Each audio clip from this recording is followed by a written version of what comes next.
आऊज़ुबिल्लाहिमिनश्शैतानिर्रजीम बिस्मिल्लाहिर्रहमानिर्रहीम। अस्सलामुअलैकुम। आज हम चैप्टर नंबर 16 के सब टॉपिक जॉइंट्स के बारे में पढ़ेंगे। तो सबसे पहले हम ये देखते हैं कि जॉइंट्स क्या होते हैं। जहाँ भी दो बोन्स आपस में मिलती हैं वो जॉइंट्स कहलाते हैं। जॉइंट्स जो हैं वो स्केलेटन को मूव करने के काम आते हैं और स्केलेटन को आपस में जोड़ने के भी काम आते हैं और इनकी मदद से हम आसानी से मूव कर सकते हैं। फिर हम देखते हैं कि जॉइंट्स की कितनी किस्में हैं। तो जॉइंट्स को हम मुख्तलिफ बेसिस पर मुख्तलिफ ग्रुप्स में डिवाइड करते हैं। सबसे पहले हम उनको उनकी मूवमेंट की बेसिस पर उनकी क्लासिफिकेशन करते हैं।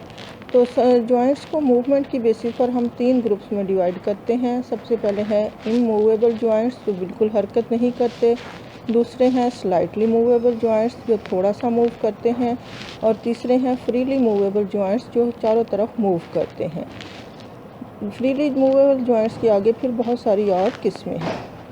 दूसरी जो क्लासिफिकेशन है वो है उनके स्ट्रक्चर की बेसिस पर। स्ट्रक्चर की बेसिस पर हम जॉइंट्स को 3 ग्रुप में डिवाइड करते हैं। Number 1 fibrous joints, number 2 cartilaginous joints और नंबर 3 साइनोवियल जॉइंट्स। सबसे पहले हम देखते हैं कि फाइब्रस जॉइंट्स क्या होते हैं। फाइब्रस जॉइंट्स जो हैं वो आपस में इकट्ठे जुड़े हुए होते हैं छोटी छोटी फाइबर्स के साथ, जो कि कनेक्टिव टिश्यू के अंदर एम्बेडेड या छुपी हुई होती हैं। ये जॉइंट्स जो हैं कोई मूवमेंट अलाउ नहीं करते और ये जॉइंट्स जो हैं मौजूद होते हैं स्कल में। स्कल की हड्डियों को आपस में जोड़ते हैं और जास में दांतों को फिक्स करते हैं। दूसरे जो जॉइंट्स हैं वो कार्टिलेजिनस जॉइंट्स कहलाते हैं। ये थोड़ी सी या बिल्कुल मूवमेंट अलाउ करते हैं या नहीं करते।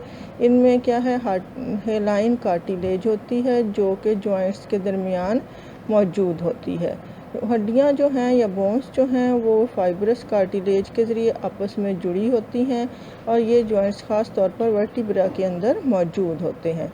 2 वर्टिब्रा के दरमियान कार्टिलेज मौजूद होती है जो उनको जोड़ने का काम करती है और ख़ास तौर पर ये वहाँ पर पाए जाते हैं। यहाँ कोक्सल बोन्स जो हैं वो पेल्विस के सामने आपस में जुड़ती हैं।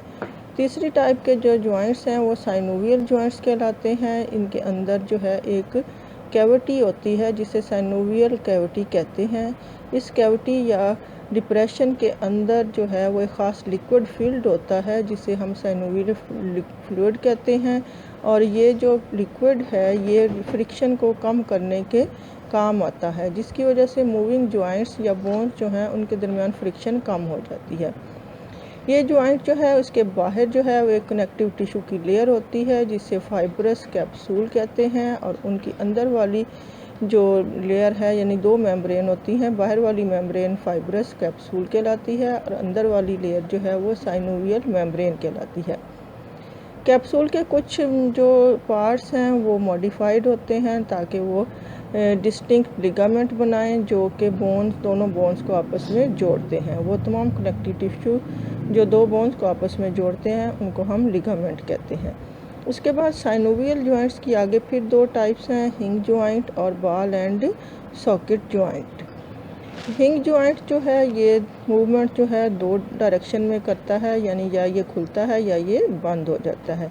ये जॉइंट्स आमतौर पर एल्बो पर और नी पर मौजूद होते हैं। इन जॉइंट्स पर जो है वो एक पेयर ऑफ मसल अटैच होते हैं जो कि उसी प्लेन में होते हैं जिस प्लेन में जॉइंट्स मौजूद होते हैं। एक एंड पर मसल्स के जो स्टार्टिंग एंड होता है वो ओरिजिन कहलाता है जो कि इमूवेबल बोन के साथ एक साइड से जुड़ा होता है और दूसरी साइड से मसल का जो दूसरा एंड है जो कि इंसर्शन कहलाता है वो मूवेबल बोन के साथ जुड़ा होता है। यानी जॉइंट पर जो बोन्स होती हैं एक मूवेबल होती है और एक फिक्स्ड होती है। तो जो ओरिजिन है वो इमूवेबल बोन के साथ जुड़ा होता है और जो इंसर्शन है वो मूवेबल बोन के साथ जुड़ा होता है, जिसकी वजह से ये बोन्स जो हैं ये खुल जाती हैं या बंद हो जाती हैं और इस तरह ये हरकत करती हैं।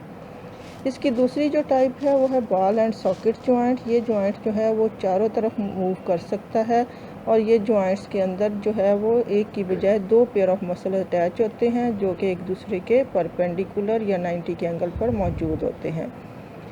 ये दो पेयर और मसल्स की वजह से इनके अंदर मैक्सिमम फ्लेक्सिबिलिटी होती है। और इसकी जो एग्जांपल है वो है हिप जॉइंट और शोल्डर जॉइंट। अब हम देखते हैं कि स्केलेटन के अंदर जो डिफेक्ट्स होते हैं या डिफॉर्मिटीज़ होती हैं वो कौन कौन सी होती हैं और उनकी क्या काजेज़ या वजूहात होती हैं। ठीक है, हमारा स्केलेटल सिस्टम जो है वो बाज़ वीक हो जाता है और उसके अंदर बहुत सारे डिफेक्ट्स पैदा हो जाते हैं। उन डिफेक्ट्स की बहुत सारी काजेज़ होती हैं, जिनमें से 4 जो है वो इम्पॉर्टेंट काजेज़ हैं। Number 1 genetic, number 2 hormonal, number 3 nutritional और नंबर 4 एक्सीडेंटल।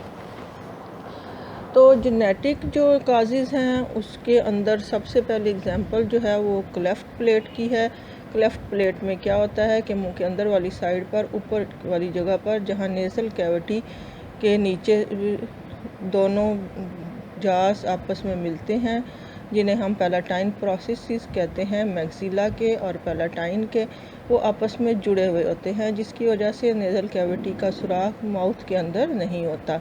लेकिन अगर वो किसी वजह से आपस में जुड़ने से रुक जाएं और उनके अंदर सुराख रह जाए तो उसकी वजह से वहाँ पर एक परमानेंट परसिस्टेंट ओपनिंग रह जाती है ओरल और नेज़ल कैविटी के दरमियान, जो कि सकिंग के लिए में इंटरफेयर करती है या रुकावट डालती है, जिसकी वजह से फूड जो है वो स्टमक में जाने की बजाय लंग्स में जा सकता है और जिसकी वजह से एस्पिरेशन निमोनिया हो जाता है और उसकी डेथ भी हो सकती है।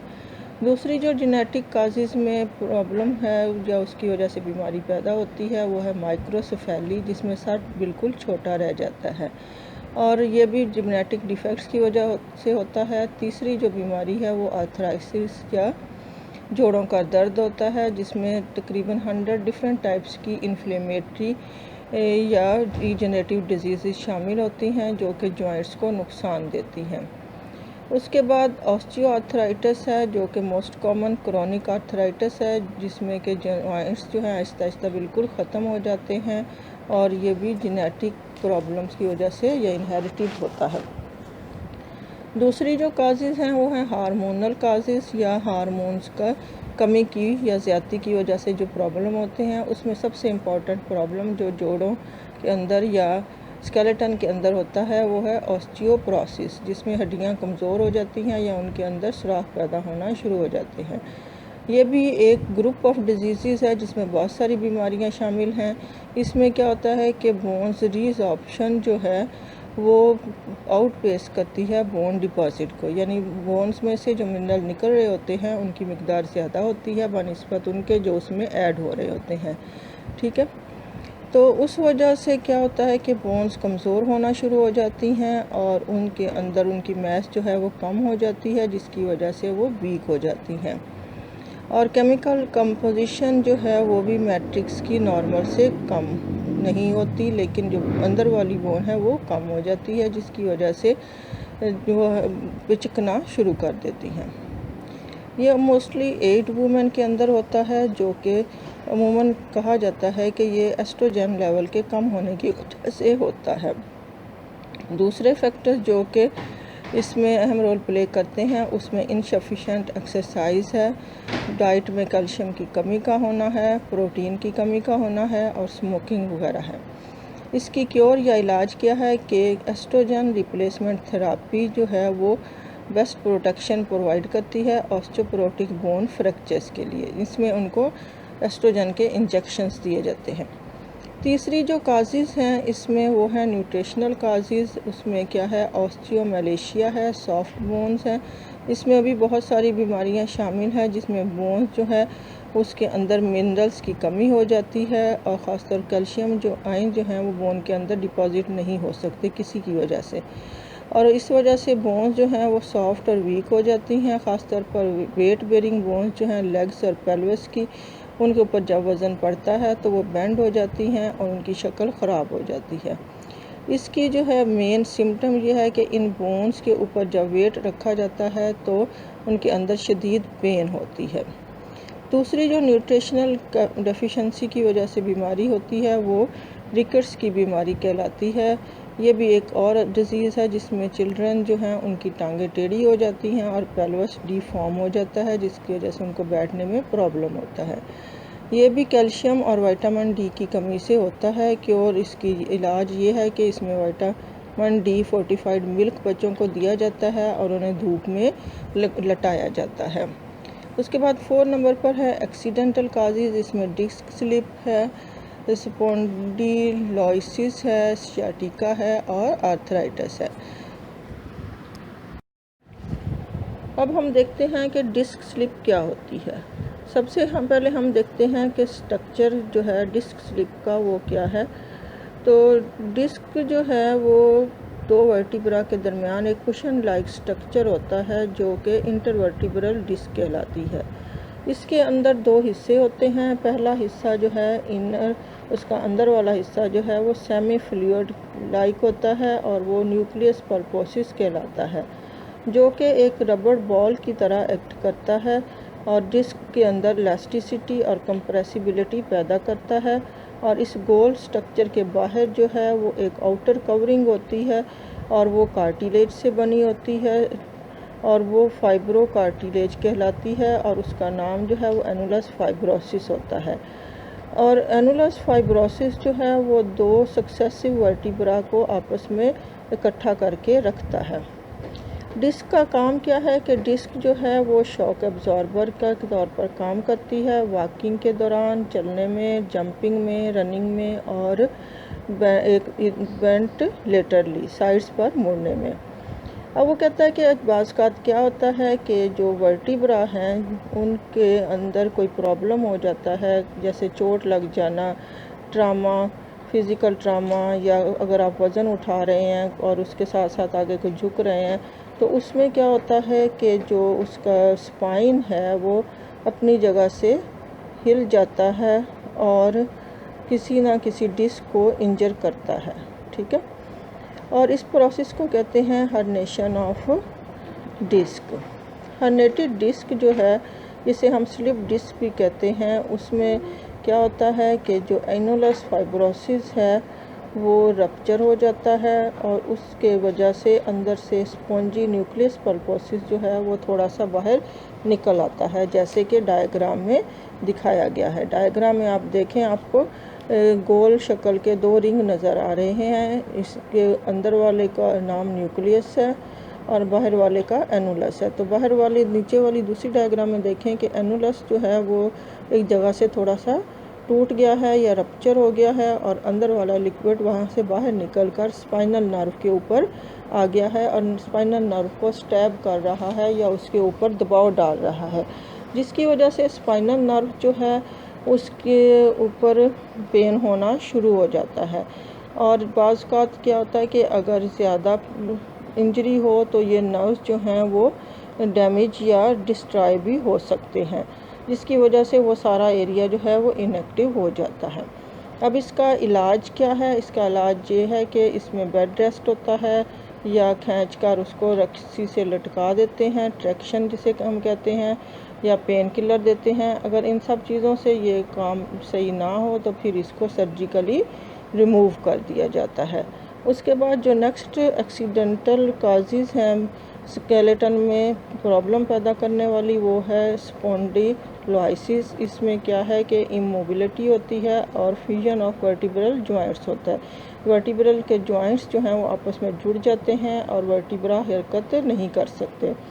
एक और बीमारी जो है वो कहलाती है सियाटिका। सियाटिका में क्या होता है कि सियाटिक नर्व जो टांगों को कंट्रोल करती है उसके ऊपर शदीद पेन शुरू हो जाती है।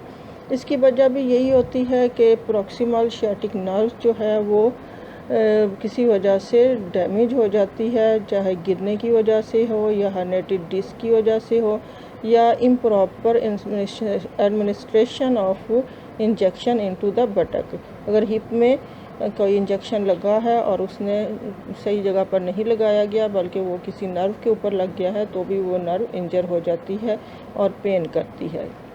इसकी वजह से क्या होता है कि लोअर लिम्ब या टांगों को बहुत ज़्यादा नुकसान पहुंचता है और वो डिपेंड करता है कि नर्व को कितना ज़्यादा नुकसान हुआ है। जब ये सियाटिक नर्व जो है वो कम्प्लीटली अगर कट जाती है, ट्रांसेक्ट हो जाती है, तो लेग्स जो हैं वो यूज़लेस हो सकती हैं। They can not be flexed and all foot ankle movement is lost. इसकी रिकवरी जो है वो बहुत मुश्किल होती है और स्लो और इनकम्प्लीट होती है। नेक्स्ट जो बीमारी है वो है आर्थराइटिस। आर्थराइटिस जो है वो इन्फ्लेमेटरी और डीजनरेटिव डिजीज़ है जो कि जॉइंट्स को नुकसान देती है। इसमें पेन होती है, स्टिफनेस होती है और स्वेलिंग ऑफ जॉइंट होती है। इसकी आगे दो टाइप हैं, एक है एक्यूट फॉर्म ऑफ आर्थराइटिस जिसमें जो है वो बैक्टीरिया की वजह से होती है और इसको एंटीबायोटिक से ट्रीट किया जाता है। इसमें की इलामात या सिम्टम्स क्या हैं कि मेम्ब्रेन्स के जो कि जॉइंट्स को चारों तरफ से कवर करती है वो थिक या सख्त हो जाती है और उसके अंदर जो लिक्विड होता है जो जोड़ों को रगड़ से बचाता है वो बाहर उसकी प्रोडक्शन कम होना शुरू हो जाती है और आहिस्ता आहिस्ता फ्रिक्शन जो है वो इंक्रीज़ हो जाती है जिसकी वजह से पेन होता है। दूसरा क्रोनिक आर्थराइटिस है जिसमें ऑस्टियोआर्थराइटिस, रूमेटॉइड आर्थराइटिस और गॉटी आर्थराइटिस शामिल हैं। इसमें क्या है कि जोड़ों पर स्वेलिंग हो जाती है और वो पेन करना शुरू कर देते हैं। अब हम देखते हैं कि ब्रोकन बोन्स या फ्रैक्चर्स क्यों होते हैं। इसकी सबसे पहली वजह जो है बोन्स के फ्रैक्चर होने की या टूटने की वो जो है उस मुख्तलिफ़ एजेस पर टूट सकती है बोन। जब बच्चे छोटे होते हैं तो वो भागते दौड़ते हैं और वो स्लिप हो जाते हैं जिसकी वजह से उनकी बोन्स टूट सकती हैं। यूथ में जो है वो स्पोर्ट्स इंजरी की वजह से, ऑटोमोबाइल एक्सीडेंट्स की वजह से, फॉल्स की वजह से बोन्स टूट सकती हैं। ओल्ड एज में क्या होता है कि bones become thin and weak और इस वजह से फ्रैक्चर जो हैं वो मोर फ्रीक्वेंटली अकर करते हैं। अब उसके बाद मसला ये पैदा होता है कि अगर बोन टूट जाती है या फ्रैक्चर हो जाता है तो वो कैसे उसकी ट्रीटमेंट की जाती है। फ्रैक्चर की ट्रीटमेंट के 3 तरीके हैं। सबसे पहले स्टेप पे उसको रिडक्शन करते हैं। रिडक्शन में हड्डी का जोड़ लगाते हैं या उसको अपनी असली जगह पर वापस ले आते हैं, यानी एक्सीडेंट या किसी भी वजह से हड्डी जब टूटती है तो अपनी जगह से अलग हो जाती है या दूर चली जाती है तो उसको दोबारा असल जगह पर लाया जाता है। उसके बाद उसको सीधा किया जाता है जिसे हम रीअलाइनमेंट कहते हैं, या उसके एंड्स जो हैं उनको एक दूसरे से मिलाकर सही हालत में ले आते हैं। तीसरे प्रोसेस में क्या होता है कि हीलिंग या उसको बंद कर दिया जाता है, उसका रिपेयर प्रोसेस शुरू हो जाता है। अब सबसे पहले हम देखते हैं कि रिडक्शन में क्या होता है। रिडक्शन की 2 टाइप्स हैं, क्लोज रिडक्शन और ओपन रिडक्शन। क्लोज रिडक्शन में क्या होता है कि बोन्स के एंड को दोबारा वापस अपनी असल जगह पर लाया जाता है, कोएक्स्ट किया जाता है बाय नॉर्मल पोजीशन, और इसको फिजिशियन जो है वो अपने हाथ से दोबारा असल जगह पर ले आता है। अगर बोन्स का 1 या 2 जगह से टूटी हुई हों तो फिजिशियन या डॉक्टर्स जो है अपने हाथों से उनको दोबारा सेट कर देते हैं। ओपन रिडक्शन जो दूसरी टाइप है उसमें क्या होता है कि सर्जरी के ज़रिए बोन को एंड्स को आपस में जोड़ा जाता है और उनके ऊपर पिन्स या वायर्स लगाई जाती हैं। ये उस सूरत में होता है जब इंजरी की सूरत में हड्डी के बहुत ज़्यादा बारीक बारीक टुकड़े हो जाएं। उसके बाद दूसरा स्टेप पर किया जाता है कि रीअलाइनमेंट किया जाता है जिसकी में बोन्स के टूटे हुए सिरों को दोबारा सही हालत में आपस में जोड़ा जाता है।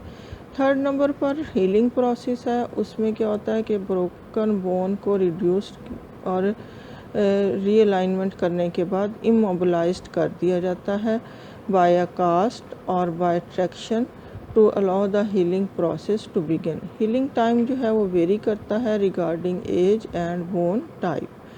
हीलिंग टाइम जो है वो 8 से 12 वीक है, लेकिन ये लार्ज वेट बेरिंग बोन्स के लिए ज़्यादा भी हो सकता है और एल्डरली या बूढ़े लोगों की बोन्स के केस में भी ज़्यादा होता है क्योंकि उनके अंदर प्रॉपर जो है वो ब्लड सर्कुलेशन नहीं होती, बल्कि वो उनका रिपेयर प्रोसेस स्लो हो जाता है।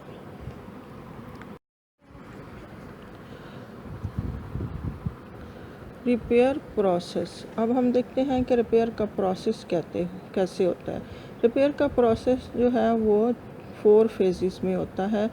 पहले फेजेस में हीमाटोमा फॉर्मेशन होती है, दूसरे प्रोसेस में कैलिस फॉर्मेशन होती है, तीसरे में बोनी कैलस बनता है और आखिर में रीमॉडलिंग या उसकी फिनिशिंग होती है।